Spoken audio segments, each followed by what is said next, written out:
Hi friends, this is Suzy, your gaming guru, here to help you solve the puzzle of level 6081 in Candy Crush Saga. If you find these videos helpful, I'd ask that you consider liking and subscribing. That in turn would really help me out. Here we've got a hard level. We can tell by the skull and the purple, where we have 30 moves to do a whole host of different things. Never very fun for me when I have to divide my attention so much. We've got to collect 20 licorice swirls. I can see there are some dispensers here along the edges, but first we've got to collect some sugar keys to open these sugar chests. I can see 2 keys here. That's not enough, but yeah, we'll just start focusing on those and see what else opens up. Maybe there are some that I'm missing. And then we've got to collect 10 ticking time bombs. Well, those are going to come out right here, but they could be dangerous to us, of course, and they could be wrapped up in candy coats, like the keys are. Candy coats are my nemesis. And then we've got to collect 28 frosting layers. Those guys are down here, but we've got a lot of these candy coats in the way. Now, the nice thing about candy coats is if they are all the same thickness, when we match them together, they'll all kind of dissolve at once.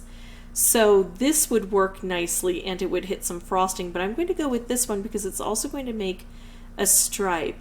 And since they're evenly coated, we get this to help out. Now these 3 are evenly coated. If I went like this, all of these would disappear. This one is not evenly coated, so if I go like this, I do get a stripe, but this still ends up with some coating on it. Or I could slide it down here because these are evenly coated and it would go away. Is a stripe better, or is taking all of this out better? I'm going to go for taking all of this out, trying to get that cascading going. But here's where, once we've opened up enough of this, it's going to be hard to get things to match up together. Although look at this, I didn't even notice down here, I can slide those around and collect that key. And then I've got another one, a red one down here that I hadn't seen before. So that's where my other key is. And now I just have to get to this guy. Yikes. Well, these are not evenly coated, but I'm going to go ahead and take this anyway and see about how to get to that orange key. Although I don't know that I need it because I've got some of these guys coming out, and I can see now the ticking time bombs. Okay. I feel like I still want to work down here because this is where we have that collection of frosting we need to get to. So let's keep taking out frosting. Maybe try to open this up so that we can make some progress. We've got the ticking time bombs that aren't terribly dangerous, but I do need to keep an eye on them still.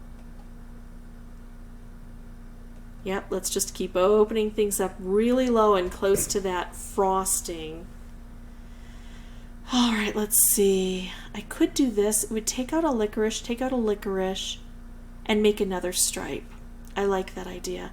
I do still want to get to this though, but it's so super coated that just moving this over isn't going to do much because it's still coated. We have to hit it several times with the orange. So I think that I made a mistake in not investigating more closely how I should approach that. Also, I've got this dangerous ticking time bomb. I've got to do something with it. These 2 right here. Ooh, what if I make this stripe, and then I do this, and then I can take out one of these. I can take out the orange and then hope that this goes away. I don't think I played this very well at all. I take out all orange and does something blow up and take that out? No. But every time I play, I learn. And I've noticed that with 11 moves, I probably could have gotten all the rest of this done based on how I had proceeded.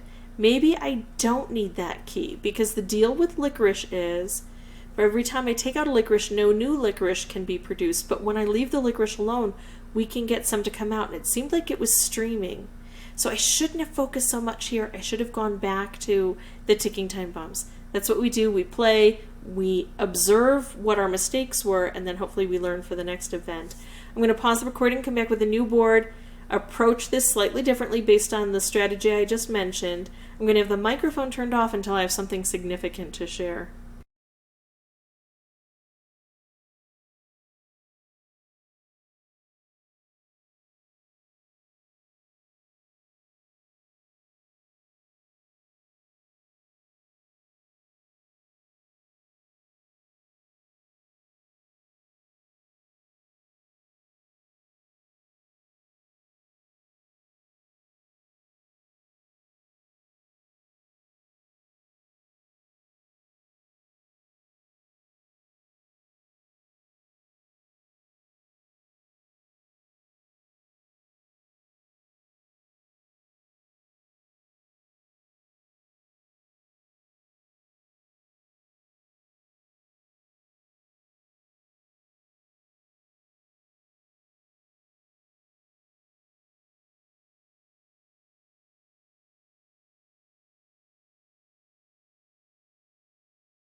Okay, so just about there. 14 moves left, which is generous.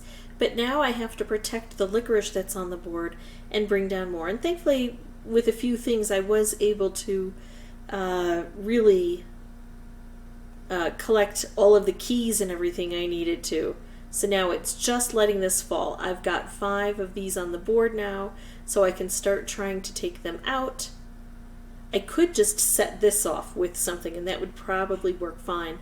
But because I've got 12 moves, I can be a bit conservative and make sure that the turns that I'm taking are worthwhile.